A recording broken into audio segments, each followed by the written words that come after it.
You know, there are very few days where I wake up angry, like just feeling like you could just punch a wall. But this was one of them.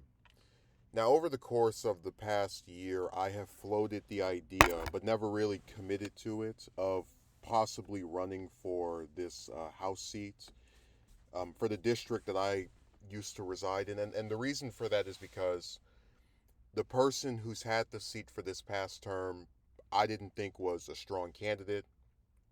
I didn't think they had campaigned at all. I didn't see them whatsoever while I lived there trying to make the case for why anyone should support them. And really, to me, they just seem like someone who basically acquired the job through who they knew. You know, they were endorsed by this person, that person, and a lot of voters who, in general, wouldn't even know any other of the other candidates said, okay, I guess I'll go with that person. But as someone who had never done this before, I had learning curves and various things in my way in terms of just information you needed sorted out. Now, the first time I made any type of step towards trying to run, period, was back in 2022. I spoke to someone that I believe was in the Secretary of State's office. And to her credit, she answered most of my questions. Really, I just regret that I didn't save the number so I could have tried to ask it again or just make sure that I had everything figured out, or at least been more in depth with the types of things I wanted to ask. But one of the things that she said that I remembered and wrote down was that for someone to get their name to get on the ballot, they would need signatures from the people who live in the district, at least 60 of them, although it was recommended to get more. And I was told that these papers would be available at the start of the election year. So if you run in 2024, they're available to start 2024. Now, during the course of this year, which I've described in multiple streams and videos why it was very unique, and just in terms of how crappy it was. There was a lot of unstableness to what was happening. Um, but at one point, it was earlier in this year, in this past year, probably March, April, May of 2023, somewhere in the earlier part of the year, in the first like half of it, I called the Secretary of State's office again, or maybe I called some different branch. I'm not entirely sure. I just know I called the Secretary of State's office. And this time around, I was met with nothing but transfers. I had a guy who transferred me to a woman, who transferred me to another woman, who then transferred me to this number that would disconnect every time you were sent to it. And they did this to me 2 times. And I explained to the guy, there's a lady who keeps transferring me to a number that disconnects. The lady who wasn't transferring me mistook me for saying that she was the one who transferred me to the number that didn't connect, and then respond to me in this like very passive aggressive tone where I wasn't even able to speak because they just run on sentences, and then transfer me to the same number that then disconnected me. So I just gave up on trying to speak to them. Now, over the course of the next several months, which were again a nightmare that I've described previously, I still kind of hold out hope that maybe I can, figure out what the deal is with running for this stuff. Again, this one's never done it before. I'm trying to make sure that I don't miss any deadlines. And as this year starts, I go to the Secretary of State's office to ask about these nomination papers. And in going downtown, which was not fun, I hated paying $11 for parking. I hate paying for parking, so it was just, it was just a total annoyance to me, but I did anyway. In going downtown, I'm sent up several floors just to be told, oh, we don't have these papers, but maybe if you call the corporate office, they'll give them to you or you'll find out more information. Now, I instantly know this sounds fishy because it's not as if I call this number, they're going to mail the papers to me. So this is weird. This is something I don't entirely believe in. I'm already kind of thinking it's strange. But I called the number the next day, and when I call it, they tell me when I because they have like three different options. I click one of them. They tell me there are 49 people in front of me in line for just to talk to somebody on the phone. So I go and decide to contact the my county clerk office, which is what I figure probably comes the closest to actually having these papers. And I send them an email. And in the email, I ask, hey, do you guys have the paperwork for someone to be a candidate for this office? Da, da, da. And they say, thank you for contacting us. The nomination period to appear on the ballot has passed. The deadline was December 8th, 2023. And when I read that, I wasn't as upset as I thought I would be about missing a deadline because I genuinely didn't believe I was going to win anyway.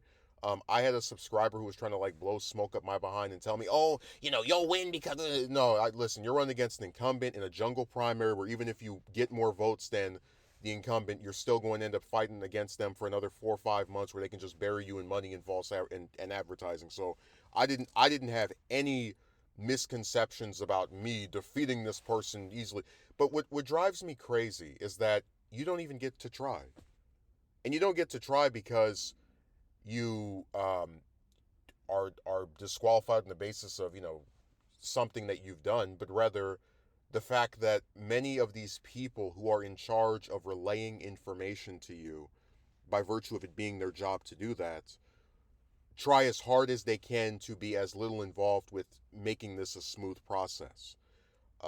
When you call these different state officials, when you see them in person, even, many of the times their only solution is call this person, go here.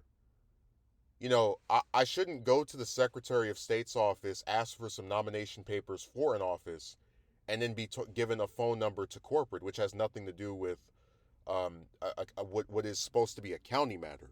And I only know this because I spoke to someone else who actually was thorough in their explanations of things. I just wish I had been more attentive to the step-by-step piece of it because I did start to become convinced. Oh, I just need to get the paperwork to appear on the ballot. I mean, what else would you have to do before that? But it drives me nuts that as someone who wanted to do this, as someone who, even as someone who didn't think they were going to win, just wanted to try, not able to do it. And I'm not able to do it because the information was not communicated well, and they really don't have a very clear matter of describing and explaining things. And I'm told in 2022, oh, this paperwork will only be available at the start of 2024. I didn't think it was wrong to just not actively be seeking out more information in the year between then and now. I mean, I'm going off of what somebody told me.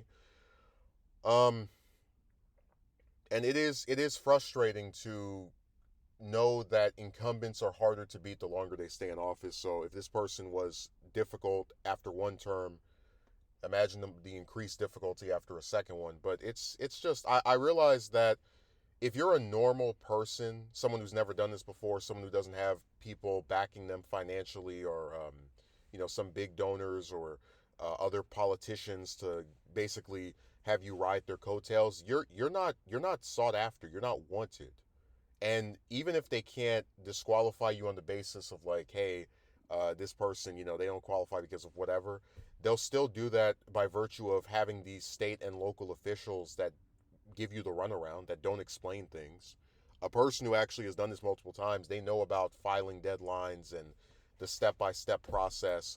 And with their fundraising list of people, they can get 60 signatures to qualify for the ballot like that. But if you're a normal person who's just starting out and trying to make sure that they don't break any laws, that they're doing everything that they're supposed to do to even be able to have dare I say, a chance of appearing on the ballot at least, good luck. Good luck. So I'm very disappointed. The only solution I can say is, I guess, try again in 2026. But if I do, it'll be a completely different ball game. I will call every local and state official until they've answered every single question for the next 2 years, if that's what it takes to have some type of transparency about this process. Because last year was, I said earlier, a nightmare. It was there were things with different relatives, and I don't even want to go into all of it, but it was a very crowded year of just things collapsing on me back and forth, and that did play a part in me not being able to be as aggressive with this as I would have preferred. But I'll find a way to if I decide to try again in 2 years, it definitely won't be like this. They're gonna have every question answered. And really, I'm just doing this to say that I'm frustrated, I'm disappointed, but I guess I'm still trying. So there's that. Um, all I can say is if you're a person who wants to run for office, have a group of people because I don't have a support system for doing something like this, and make sure that every question is answered because if you accidentally break a law or do something wrong, they don't care. They will get you for it anyway. So if I make another effort, it will be very different. Um, but the moral of the story really is that you're with state and local officials, they just don't want regular people to get involved with this stuff. That's why many times you talk to them, they don't know what the answers to your questions are, or they send you to the runaround of here, go call this number, drive over here. It's not based around actually being helpful. And really, honestly, of any employees, I'd say the government and state ones are probably are arguably the worst because they get paid to be ignorant. They get paid to not answer questions, to always redirect someone here, send someone there.